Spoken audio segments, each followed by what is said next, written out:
Elena O'Neill. I'm a graphic designer and pre-press coordinator at Bourne Brothers Printing located in Hattiesburg, Mississippi. A big part of my job is to check submitted files by our clients and raise any red flags that may provide an issue in printing.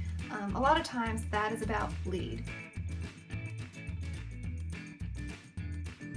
The first rule of print is that printers are unable to print ink all the way to the edge of your sheet.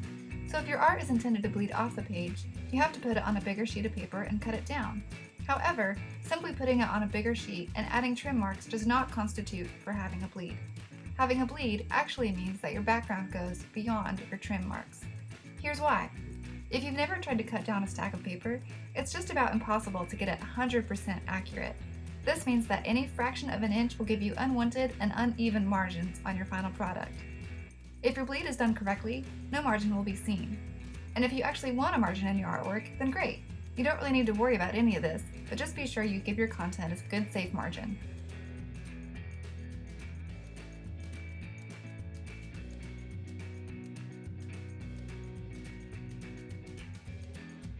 Okay, let's say you're working in Adobe InDesign. The first thing, when you set up a new document, you're going to make sure it's the size that you need it to be. In this case, we'll say 8.5 by 11. You can go down here to margin. Usually I set this as kind of a safe area. Generally 3/8 of an inch is a pretty safe margin. If we link that together, it changes all 4 of those. And then the important part is you want to set your bleed to 0.125 inches, and then you create. This pink line is your margin. This edge right here is where your trim will be, and then this red line is where the bleed box is. What we want to do is we want to make sure that the background is extended all the way to that red line, if not past it. That ensures that the bleed is actually there. We also want to make sure that any text that we have in our document is in a pretty safe area so that it's not in danger of getting cut off. Now, if you forget to add your bleed in the initial setup of your document, it's no big deal. All you have to go to is File, Document Setup, and it brings back your bleed and slug dialog, and you hit OK. When you're ready to export your document, you're going to go to File, Export.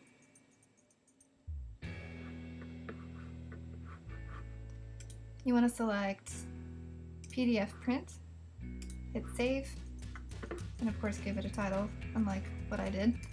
You want to select press quality, and the important part here is under the marks and bleed section, you want to check the box that says use document bleed settings, and then hit export.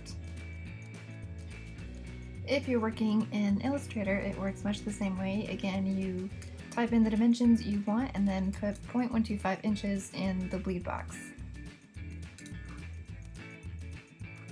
Photoshop is slightly trickier because you'll notice that there are no bleed settings when you're setting up a new file, so unfortunately you have to do just a tiny bit of math.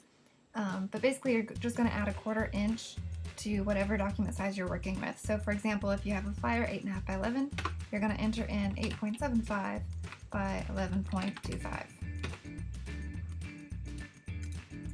That being said, you want to be really careful about having your content too close to the edge, so I recommend using the little guides, because you do want to keep in mind that whatever's outside of that little 0.125 area is intended to be trimmed off.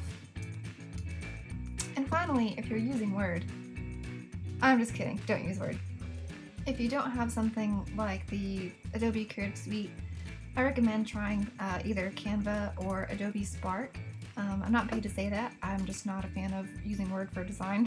You'll notice that even the templates don't really have that bleed set in, so what I actually recommend doing is using the custom dimensions and manually adding that in.